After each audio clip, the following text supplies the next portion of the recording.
आजसू नेता सुदेश महतो और जेएलके नेता टाइगर जयराम महतो की पार्टी के बीच गठबंधन होने जा रहा है। और आपको बताते चले कि रेल टेका डहर छेका में दोनों पार्टियों के नेता एक साथ नजर आए थे और सुदेश महतो का बयान काफी वायरल हो रहा है। नमस्कार, मैं प्रिंस कुमार सिंह और आप देख रहे हैं पॉजिटिव प्रिंस। अगर अभी तक आपने चैनल को सब्सक्राइब नहीं किया है तो खबरों से अपडेट रहने के लिए कृपया चैनल को सब्सक्राइब कर लीजिए, और जो लोग ऑलरेडी कर चुके हैं उन तमाम लोगों को हृदय धन्यवाद। अब वापस आते हैं अपनी खबर पर, और ये बहुत बड़ी खबर सबसे पहले आप तक पॉजिटिव प्रिंस पहुंचा रहा है, और इस वीडियो को जरा आप अंत तक जरूर देखिएगा। एक झारखंड आंदोलनकारी, समाज सुधारक, शिक्षाविद आदरणीय विनोद बिहारी महतो जी की आज जयंती है, और आज हम सभी अपने पार्टी मुख्यालय में एवं विभिन्न जगहों पर आज इनकी जयंती मनाई जा रही है। मैं अपने इस झारखंड के पुरोधार, झारखंड की कल्पनाओं को त्रिस्तरीय ताकत देने वाले व्यक्तित्व को, उनके जीवन के 102 वर्ष की जयंती के पर अपनी ओर से अपना श्रद्धासुमन अर्पित करता हूं, और उम्मीद करता हूं कि वर्तमान झारखंड और झारखंड के तमाम सामाजिक राजनीतिक कार्यकर्ता या पूरा जनगण अपने प्रदेश के अंदर इनके नेतृत्व, इनके चिंतन, इनकी दूरदृष्टि को आत्मसात करते हुए झारखंड की बेहतरी की कल्पना, झारखंड राज्य के सपनों को साकार करने या उसके मायनों को यथावत रूप से राज्य के अंदर समग्र लोगों के बीच में स्थापित करने की पहल संभव हो सकती है। हमेशा आज का दिन हमारी जहन में नए क्रांति के स्रोत इस लक्ष्य को छूने के लिए तैयार करता है, और हम कोशिश करते हैं कि इस ऐतिहासिक दिन में हम ऐसे शख्स और इनके व्यक्तित्व को न केवल चर्चा का विषय बनाएं, बल्कि अपने राजनीतिक जीवन की शैली में या कर्तव्य में उसे शामिल करते हुए उस व्यक्तित्व को आने वाले समय हमेशा लोगों के जहन में यादगार बनाने की कोशिश होती है। कल कोर्सिला में थे आप, कोर्सिला जाना चाह रहे थे, लेकिन बंगाल पुलिस ने आपको रोक दिया। आप लोगों ने क्या? 2 आयोजन थे वहां पर। पहला एक झारखंड आंदोलनकारी हमारे 4 शहीद इस धरती पुत्र के शहादत दिवस था। दूसरा 20 तारीख के सामाजिक कार्यक्रम में कोर्सिला स्टेशन में घटित घटना, और उसके बाद गांव में, आसपास के गांवों में जो बंगाल पुलिस, बंगाल सरकार का अत्याचार जो हुआ, वैसे घायल लोगों का और ऐसे परिवार जिन्हें अरेस्ट किया गया है, उनसे मिलने के लिए जाने का कार्यक्रम हमारा था। और ये पूर्व सूचना मैंने वहाँ के शासन को दे दिया था, और उसी अनुरूप हम वहाँ पर प्रस्थान किए थे। लेकिन अचानक से मेरे जालदा पहुँचने पर वहाँ का स्थानीय प्रशासन की सूचना आती है, और वहाँ के डीएसपी रैंक के पदाधिकारी आते हैं और कहते हैं कि इससे आगे आपकी यात्रा नहीं हो पाएगी, आप उनके सौजनों से और उस कार्यक्रम में भाग नहीं ले सकते। जब उनसे इस विषय पर किसी आदेश की इच्छा व्यक्त की गई, भाई किस आदेश के तहत, किस नियम के तहत आप हमें वहां पहुंचने नहीं देना चाहते हैं, तो उनका कोई ठोस जवाब नहीं था। इसलिए हमने उस तत्काल उनको कहा भी था कि यहाँ मौखिक सरकार चलता है, कि डीएसपी अगर वहाँ मौखिक रूप से कुछ कह रहे हैं तो वो गवर्नमेंट का आदेश है। फिर मैंने कहा कि आपके सीनियर से आप बात करिए। मैंने भी व्यक्तिगत रूप से, और हमारे साथ हमारे पूर्व विधायक डॉक्टर लंबोदर महतो जी ने भी बात किया। फिर उन्होंने हमारे कोर्सिला मुख्यालय तक, अपने पार्टी मुख्यालय तक जाने की इजाज़त दी। फिर वहीं पर हमने अपने आंदोलनकारियों को श्रद्धासुमन अर्पित किया, और परिजनों जो वहाँ पहुँच पाए उनसे मिलकर जो व्यथा थी उनको सुनने का काम किया। जिस बर्बरता से बंगाल सरकार ने काम किया है वो कल्पना से परे। महिलाओं के साथ अत्याचार, बच्चों के साथ अत्याचार, घर से निकालकर उनके साथ मारपीट करना, निर्दोषों को उठाकर जेल में डालना, शायद ये अब उनका नियति बन चुकी है। और इसका नियति का एक रूप 20 तारीख को हम सभी लोगों ने देखा है, दुनिया ने देखा है। हम इसकी निंदा करते हैं, घोर निंदा करते हैं, और मैंने कहा है कि सरकार तय करे कि किस दिन हम अपने परिजनों से, घायल परिवारों से, निर्दोष लोगों से हम मिलेंगे। मेरा कार्यक्रम नित्यदिन वहाँ के लिए प्रेषित रहेगा और हम जाएंगे, हम लोगों से मिलेंगे।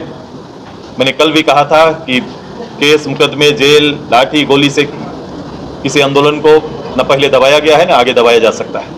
कोटशिला आंदोलन की धारा रही है, कई इतिहास आंदोलन के उससे जुड़े हुए हैं। मैं आसपास के सभी लोगों को उनके साहसिक जो उनका कैरेक्टर है, चरित्र है, उसको साधुवाद देते हैं, धन्यवाद देते हैं और ये संघर्ष भविष्य में और जारी रहेगा।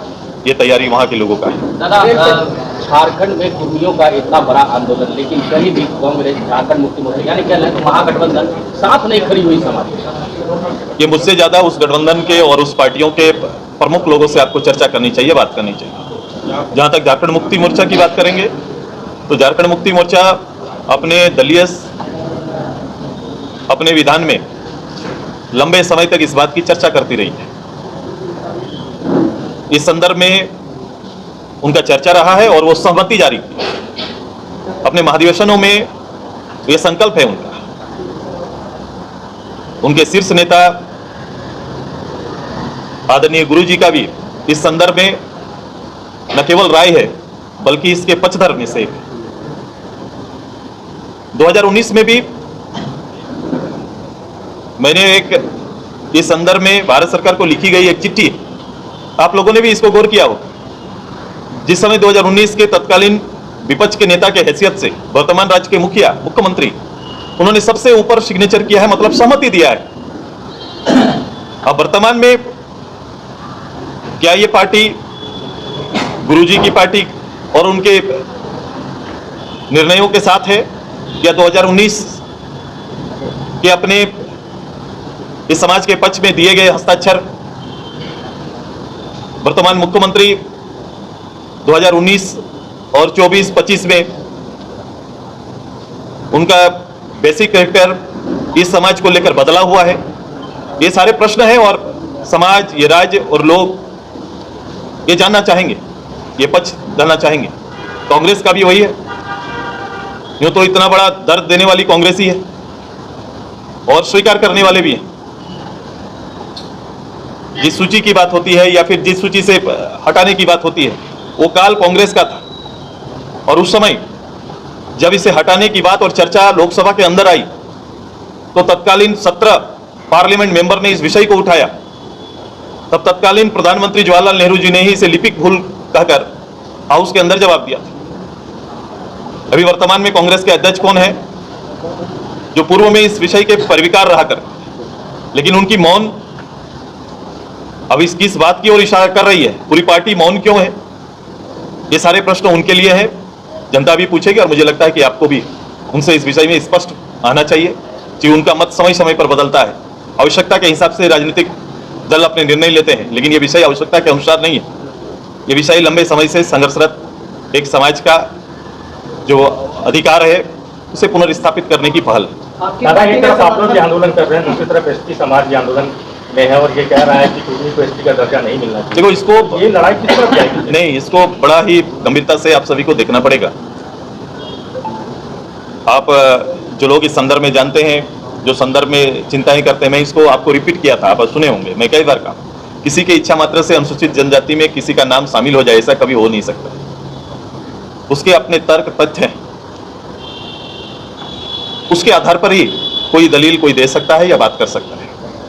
भारत की आजादी के पूर्व के जो तथ्य हैं, जो गजट है, वो इस बात को सुनिश्चित करता है कि यह समाज पूर्व में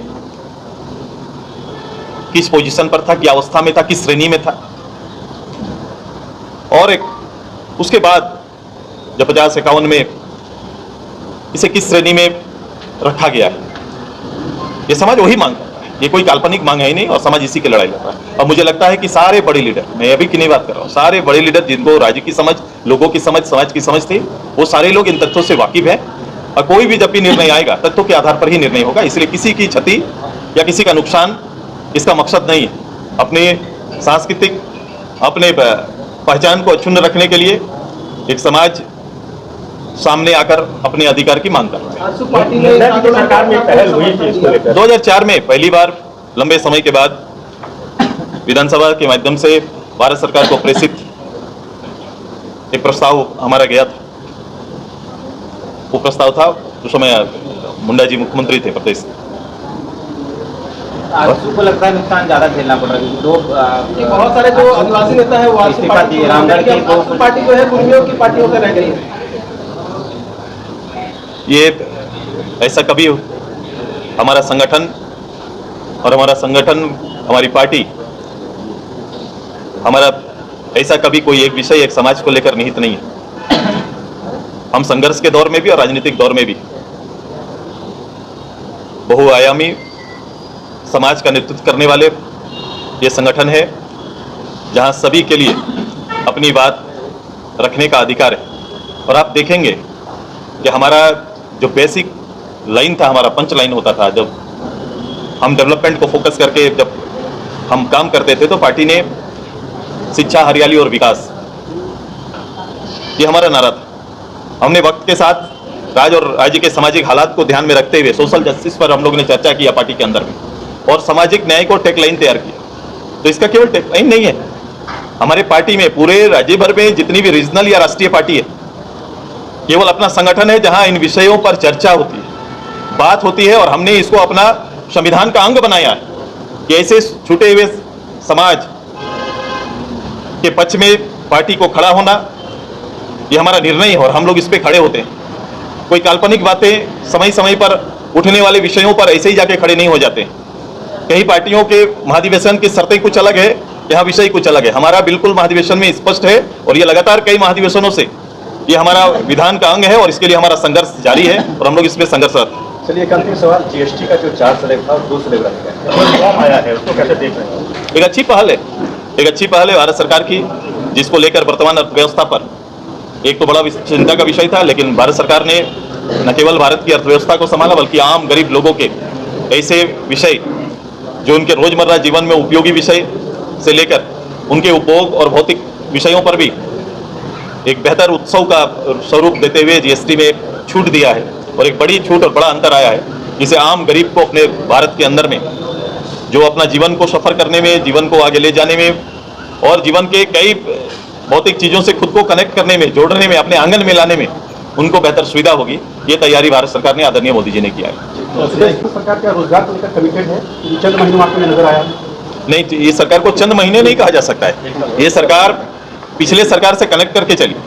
ये सरकार के इस तरह के कई फॉर्मूले, जुमले कह सकते हैं आप इनको, सरकार इनको जुमला कहा जा सकता है। सरकार ने 2019 में यहाँ के यूथ के लिए एक जुमला लेकर आई और कहा कि साल में 25 लाख लोगों को हम नौकरी देने का काम करेंगे। 5 लाख करके 5 लाख था ना सर, 5 लाख करके 5 साल के अंदर 25 लाख लोगों को हम नौकरी देंगे। ये सरकार का कथन था।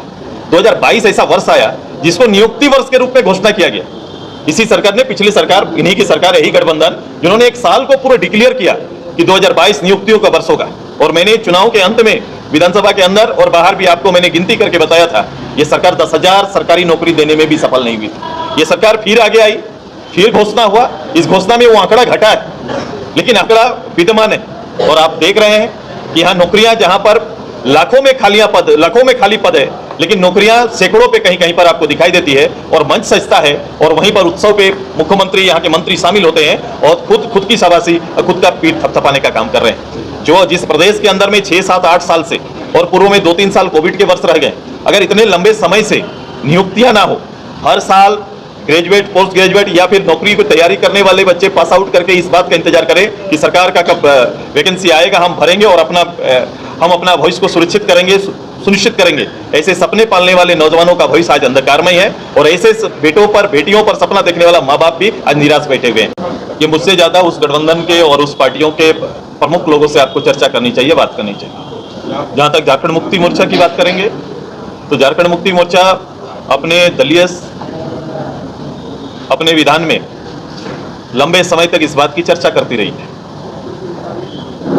इस संदर्भ में उनका चर्चा रहा है और वो सहमति जारी की अपने महाधिवेशनों में। ये संकल्प है उनका।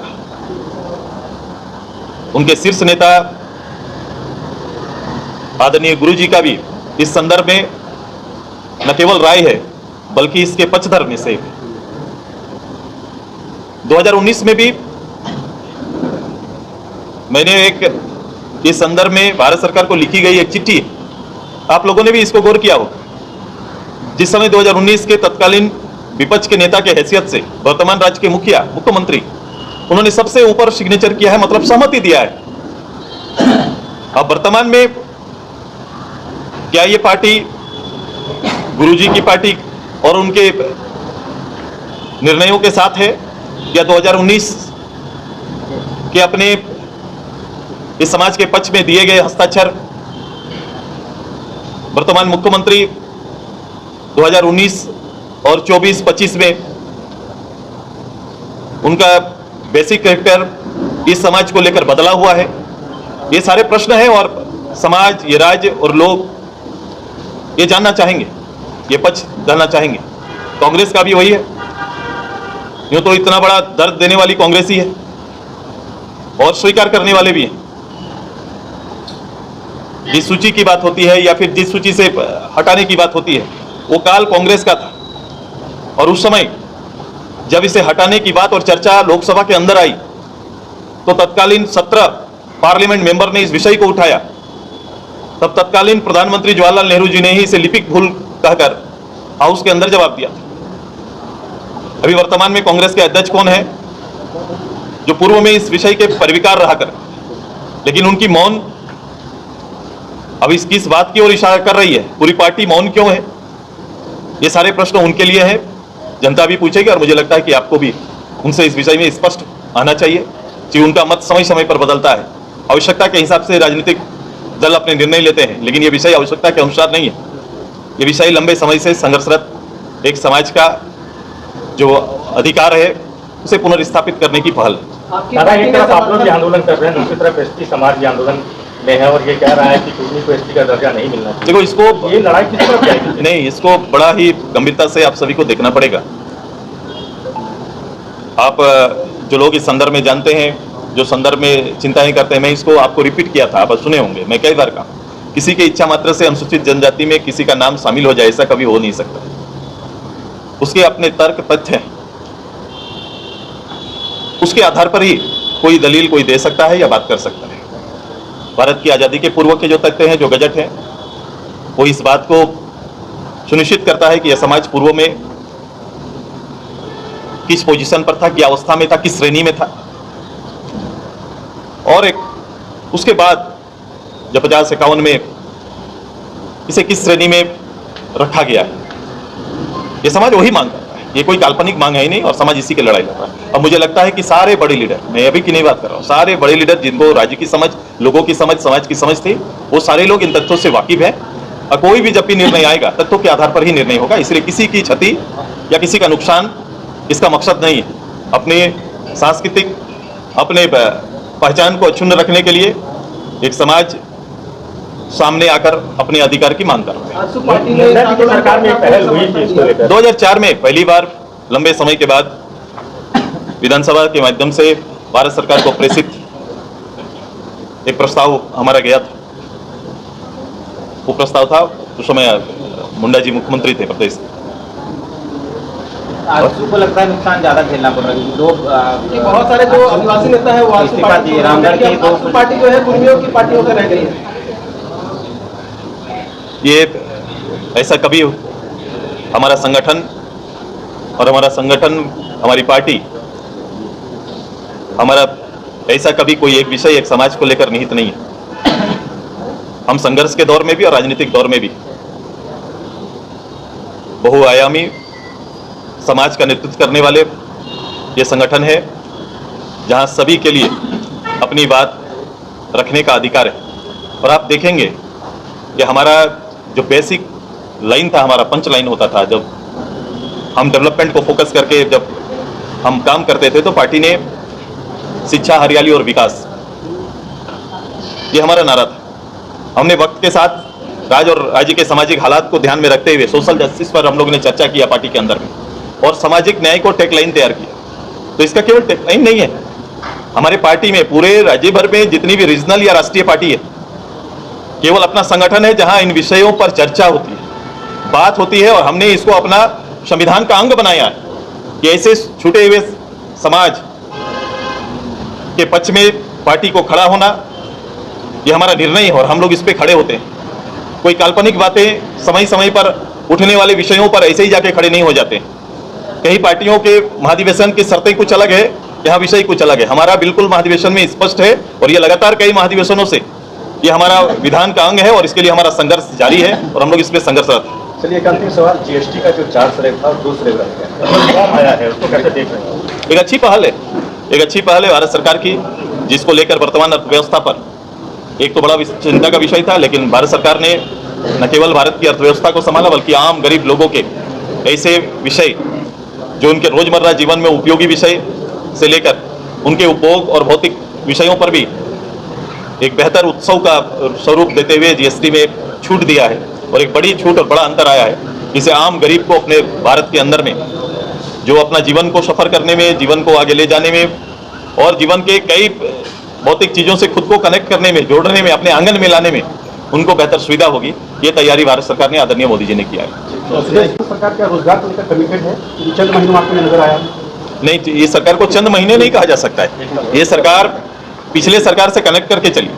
ये सरकार के इस तरह के कई फॉर्मूले, जुमले कह सकते हैं आप इनको, सरकार इनको जुमला कहा जा सकता है। सरकार ने 2019 में यहाँ के यूथ के लिए एक जुमला लेकर आई और कहा कि साल में 25 लाख लोगों को हम नौकरी देने का काम करेंगे। 5 लाख करके 5 लाख था ना साल में, 5 लाख करके 5 साल के अंदर 25 लाख लोगों को हम नौकरी देंगे। ये सरकार का कथन था। 2022 ऐसा वर्ष आया जिसको नियुक्ति वर्ष के रूप में घोषणा किया गया। इसी सरकार ने, पिछली सरकार, इन्हीं की सरकार, यही गठबंधन, जिन्होंने एक साल को पूरा डिक्लेयर किया कि 2022 नियुक्तियों का वर्ष होगा। और मैंने चुनाव के अंत में विधानसभा के अंदर और बाहर भी आपको मैंने गिनती करके बताया था, ये सरकार 10,000 सरकारी नौकरी देने में भी सफल नहीं हुई थी। ये सरकार फिर आगे आई, फिर घोषणा हुआ, इस घोषणा में वो आंकड़ा घटा है लेकिन आंकड़ा विद्यमान है। और आप देख रहे हैं कि यहाँ नौकरियां, जहां पर लाखों में खाली पद है, लेकिन नौकरियां सैकड़ों पे कहीं कहीं पर आपको दिखाई देती है और मंच सजता है और वहीं पर उत्सव पे मुख्यमंत्री, यहाँ के मंत्री शामिल होते हैं और खुद की शाबाशी, खुद का पीठ थपथपाने का काम कर रहे हैं। जो जिस प्रदेश के अंदर में 6, 7, 8 साल से और पूर्व में 2-3 साल कोविड के वर्ष रह गए, अगर इतने लंबे समय से नियुक्तियां ना हो, हर साल ग्रेजुएट, पोस्ट ग्रेजुएट या फिर नौकरी की तैयारी करने वाले बच्चे पास आउट करके इस बात का इंतजार करें कि सरकार का कब वैकेंसी आएगा, हम भरेंगे और हम अपना भविष्य को सुनिश्चित करेंगे, ऐसे सपने पालने वाले नौजवानों का भविष्य आज अंधकारमय है और ऐसे बेटियों पर सपना देखने वाला माँ बाप भी आज निराश बैठे हुए हैं। ये प्रदेश का हाल है। अब आपकी क्या प्रतिक्रिया है? अपनी प्रतिक्रिया जरूर दीजिएगा। जुड़े रहें हमारे साथ। जय हिंद, जय भारत।